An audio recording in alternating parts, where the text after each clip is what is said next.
Antes de comenzar, no olvides suscribirte para no perderte ningún video. En las profundidades del invierno de 2026, el conflicto que había comenzado como una serie de operaciones quirúrgicas ya se había convertido en una guerra abierta que nadie, ni en Washington ni en Jerusalén, había previsto que durara tanto.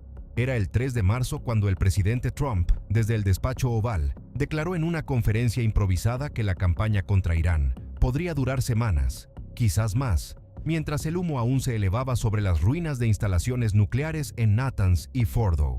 Lo que había empezado en febrero como un golpe decisivo, la eliminación del ayatolá Ali Khamenei en un búnker bajo Teherán, se había transformado en un torbellino de represalias que ponía a prueba los límites de la superioridad militar occidental.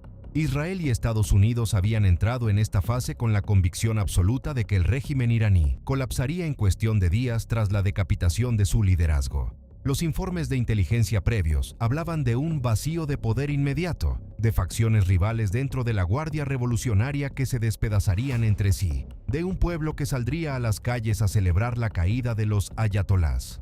Esto será como Bagdad en 2003, pero sin la ocupación, aseguraban los halcones en el Pentágono. Netanyahu, en una entrevista grabada antes del ataque, había sonreído al decir: Irán es fuerte en el papel, pero frágil en la realidad. La realidad, sin embargo, era terca.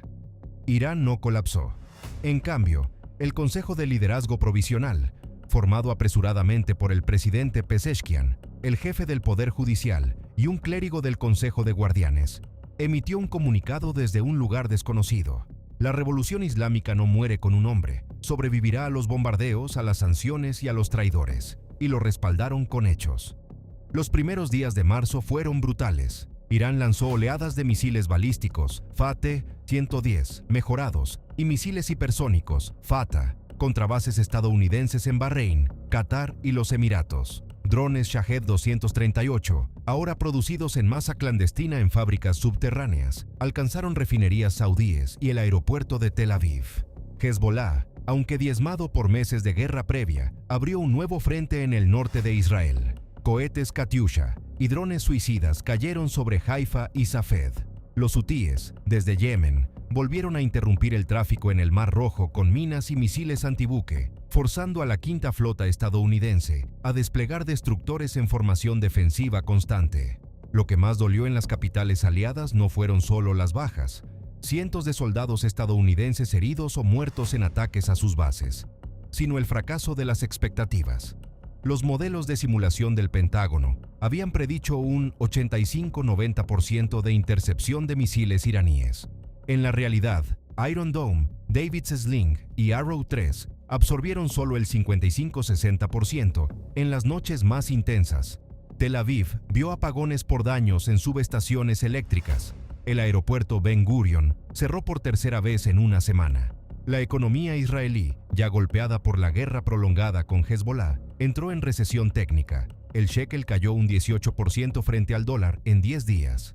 En Washington, el discurso cambió sutilmente. Trump, que había prometido una victoria rápida y limpia, ahora hablaba de fases y capacidad para ir mucho más tiempo. El secretario de Defensa admitió en privado que subestimaron la resiliencia de la infraestructura iraní. Refinerías reconstruidas en tiempo récord, con ayuda china y norcoreana, sistemas de mando descentralizados que sobrevivieron a la pérdida de Khamenei y una población que, aunque exhausta y dividida, no se levantó en masa contra el régimen. Las protestas internas de 2025 se habían apagado bajo represión feroz. Ahora, ante la agresión externa, muchos iraníes optaron por el enemigo común en lugar de la revuelta. Pero Irán pagaba un precio atroz. Las ciudades occidentales, Tabriz, Ahvaz, Isfahán, estaban bajo bombardeos diarios. La fuerza aérea iraní era un recuerdo. La mayoría de sus aviones de combate F-14 y MiG-29 destruidos en tierra o en dogfights desiguales. Las exportaciones de petróleo cayeron a niveles de los años 80 por sabotajes y bloqueos navales. La Guardia Revolucionaria había perdido a más de la mitad de sus comandantes de alto rango. Sin embargo, cada misil que lograba impactar en suelo israelí o en una base estadounidense era celebrado en las mezquitas y en las redes clandestinas como prueba de que el gran Satán y el pequeño Satán sangran igual que nosotros. En un vídeo grabado en las montañas de Zagros, un comandante de las fuerzas Quds con el rostro cubierto por una máscara antigás, habló directamente a la cámara. Ellos pensaban que nos romperían en una semana. Han pasado meses desde que empezó todo, y aquí estamos. Cada día que resistimos es un día que ellos pierden la fe en su victoria. El tiempo es nuestro aliado ahora. En Jerusalén, los analistas del Mossad empezaron a usar un término nuevo en sus informes clasificados: desgaste moral inverso. Israel y Estados Unidos ganaban en el campo de batalla, controlaban el cielo, destruían infraestructura clave, pero perdían en la percepción global. Las protestas en Europa y América Latina contra la guerra imperialista crecían. En las redes, hashtags como Irán resiste y no más bombas se viralizaban. Países del sur global, Brasil, Sudáfrica, Indonesia, condenaban los ataques como desproporcionados. Incluso algunos aliados árabes, como Emiratos y Arabia Saudita, cerraban embajadas y pedían contención en privado, temiendo que el conflicto se extendiera a sus territorios.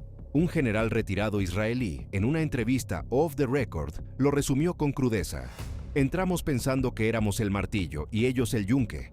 Ahora somos el martillo golpeando un yunque que se niega a romperse, y el martillo se está desgastando. La guerra continuaba. Aviones F-35 surcaban el cielo iraní noche tras noche. Portaaviones estadounidenses lanzaban oleadas de misiles Tomahawk. Pero en Teherán, en búnkers profundos, los nuevos líderes provisionales ya planeaban la siguiente fase. No una victoria militar imposible, sino una resistencia que convirtiera cada mes de supervivencia en una derrota estratégica para sus enemigos. Irán perdía batallas, perdía ciudades, perdía vidas, pero ganaba algo que Occidente no había calculado: la capacidad de redefinir lo que significaba perder. Porque en este nuevo Oriente Medio, la verdadera victoria no era conquistar territorio, era hacer que el enemigo dudara, por primera vez en décadas, de si valía la pena seguir luchando. Y esa duda, lenta pero inexorable, ya se había instalado en los pasillos del poder en Washington y Jerusalén. Si te gustó, no olvides dejar tu like y suscribirte para más videos.